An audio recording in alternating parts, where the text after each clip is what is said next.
Welcome to the DC Today, your daily market synopsis of the Dividend Cafe, brought to you every Monday through Thursday to bring you up-to-date information and perspective on financial markets.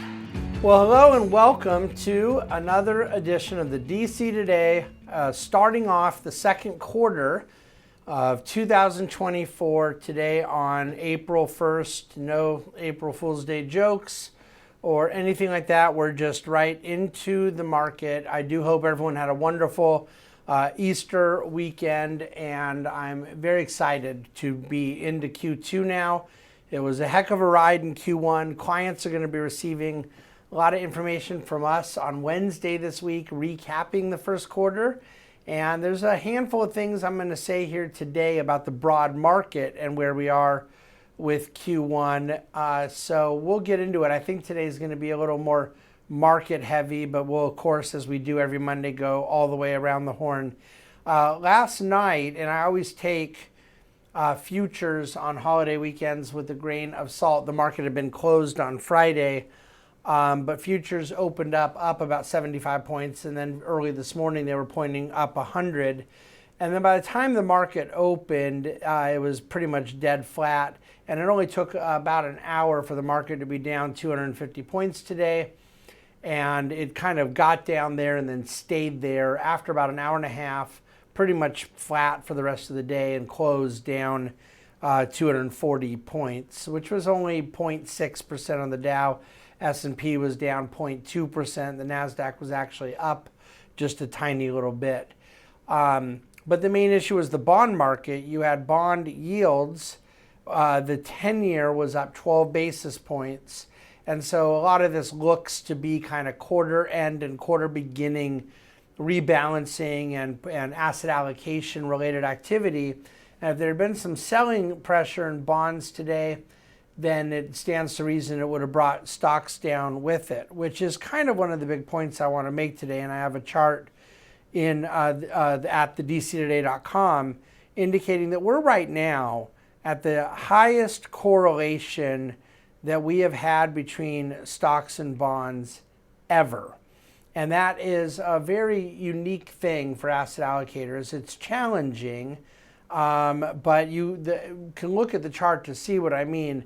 The correlation between stocks and bonds this high means that you're not getting a big diversification benefit from owning both asset classes. It's really that simple, and nobody really cares about that on the upside. I mean, if both stocks and bonds are going higher as they were in November, December, people don't care as much. I feel some of that correlation having broken down a little bit in Q1, but until we see the kind of trailing 12 correlation come down, and when you have down days where bonds sell off as they did today, as the yield was up 12 basis points, and you see stocks go down with it, it seems to me that correlation is still in place to the downside.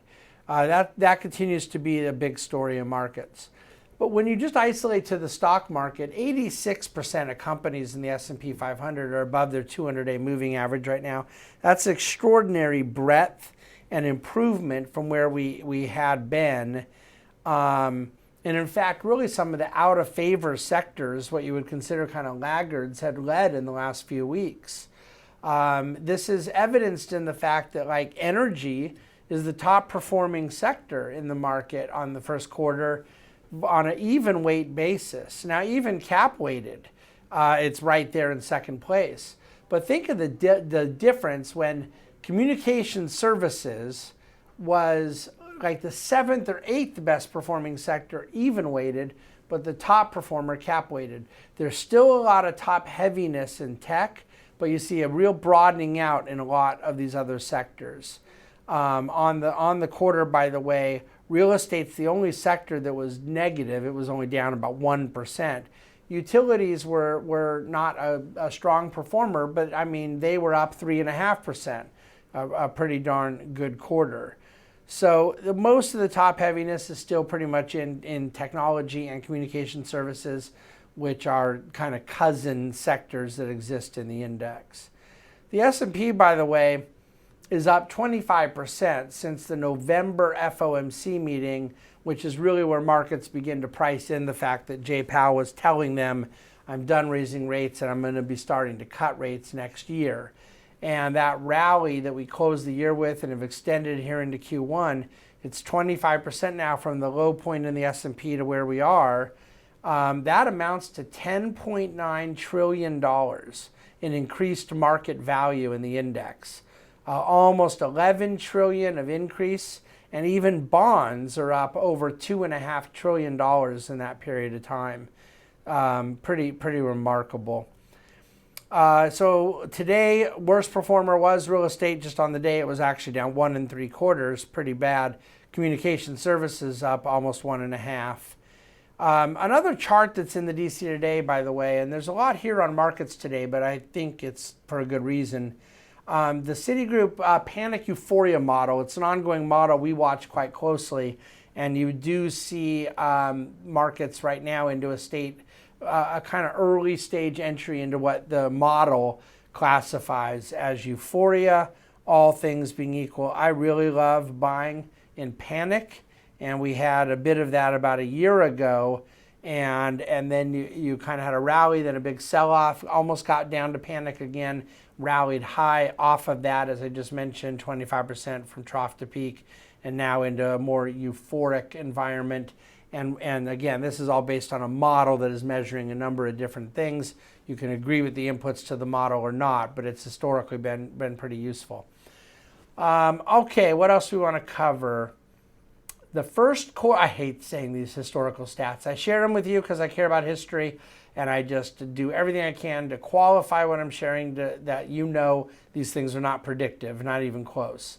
When the first quarter of a calendar year is up like 10%, a really robust Q1 in markets, the average second quarter return is up 3.4%. The average final 9 months of the year, the remainder of the year is up 7.4%. But then within those data points, there's outliers that pull it way high or way low. Therefore, I think is rather unhelpful predictively because of those outliers. On the policy front, watching Speaker Johnson's interview last night and reading a lot of analysis that I've been reading through some of this stalemate between the House and the Senate about Ukraine, and then reading more analysis this morning in the aftermath of Speaker Johnson's interview, I'm increasingly of the opinion that they may be able to thread something through that helps get support to Ukraine, which is difficult given the current political environment, and it appears some combination of some of the funding being structured as a loan to Ukraine, some of it being funded by seizing Russian assets that are either in Europe or the US and presenting those to Ukraine as part of the funding. And then also some kind of policy trade-off, which is obviously how the sausage is often made. But there's more conversation about some allowances for natural gas exports being used as a quid pro quo to help get some Ukraine funding done. So that's 3 different variables I just presented. I think all 3 of them are on the table, and all 3 could lead to some kind of Ukraine bill. But nothing's done till it's done. So the PCE, the Fed's preferred inflation number, the personal consumption expenditures, came out on Friday and got kind of missed when the stock market, bond market, banks were all closed. But nevertheless, the month over month was 0.3% when 0.4 had been projected. The year over year is down to 2.5%. And therefore quite close to the Fed's target of 2%. The month over month had been 0.5 in January. So that disinflationary move month over month, 0.5 to 0.3, was the largest we'd seen in a year.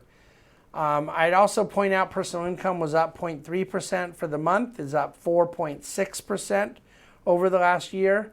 But spending levels have exceeded income. But price growth has been higher with wages than with expenditures, which is a good thing. Real wage growth, in other words. China is reporting stronger than expected factory activity in March. Their manufacturing went positive for the first time in 6 months. Speaking of which, U.S. ISM manufacturing expanded for the first time in 18 months. Barely, but it did go into positive territory. First time since October of 2022. with a big jump in production being the primary reason a lot of unfulfilled orders got filled in the month of February. A Redfin study I read this weekend, 36% of Gen Y and Gen Z people either have received or plan to receive support from mom and dad for the down payment on a home purchase. Over a third. Do with that what you want. I'm keeping my mouth shut. We're at a 96% chance of no rate cut at the May meeting, which is right on May 1st, by the way. So a month from now, we're expecting no, and this is in the Fed funds futures market, no move at all. But there is a 69% chance of a rate cut by the June 12th meeting. And of course, there's 10 weeks between now and then, so a lot can change. We're at a 100% chance of some cut, anywhere from 2 to 4 cuts taking place by the end of the year. That's the state of the Fed funds futures market now. By the way, that PCE report that I talked about from Friday, Chairman Powell gave a speech Friday and said that report appears to be, and I quote, pretty much in line with our expectations. I'm getting more chatter about, the Fed reported that they lost $114 billion last year, largely on the fact that they pay out a certain level of interest on bank reserves, and then the assets and liabilities do not match up, and they brought in less income than that. Just note, they paid out $281 billion, so that means they might have brought in about $160 billion in interest income on their bond portfolio. And again, that mismatch is purposeful, but it resulted in a cash flow differential. So what they do is they carry that negative number as a deferred asset on their books. And you go, well, why? That just seems like they're papering over a loss. But let's be real here. They've generated per year for 20 years an average of $63 billion of positive result of income over what they're paying out that gets remitted on to Treasury.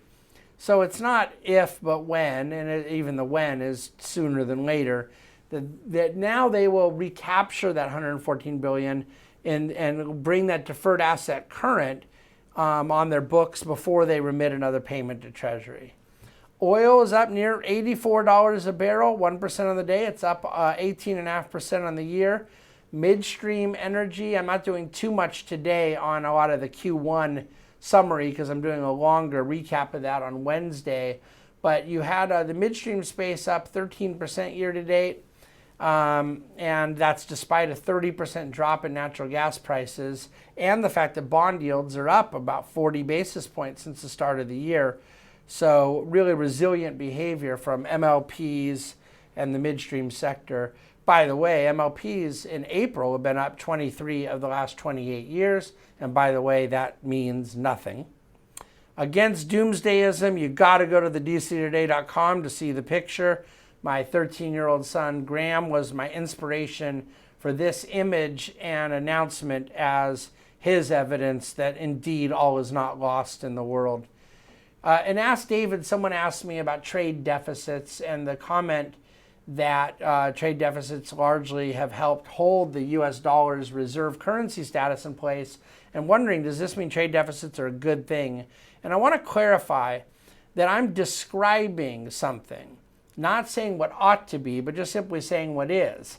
That when countries receive more dollars than they do goods in exchange for the goods that they sell or export, they have to do something with those dollars. And the fact that we run at a current account deficit has resulted in a lot of dollars going to other countries that then have to be invested back in the United States or held as a reserve currency in the foreign exchange reserves of these other countries, China being most substantial in that regard. You can say it's a good thing or a bad thing, but it just is what it is, and it's most certainly helped reinforce the dollar's reserve status. Now, maybe you think there's some other country out there that is going to now be selling importing more products and having to have other countries hold their currency in massive reserves. But suffice it to say, that would not be my view. Does this mean that the trade deficit's been a good thing because it's helped reinforce our currency status? Look, you can have, the problem is you can't answer it that way. because you can look at countries like Venezuela and Russia that run trade surpluses and are very destitute, poor countries.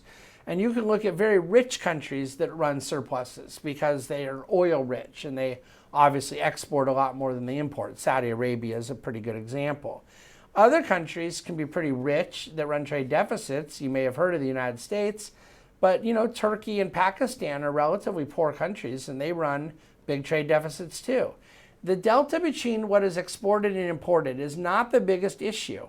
The total trade, exports plus imports, not exports minus imports. It speaks to overall activity.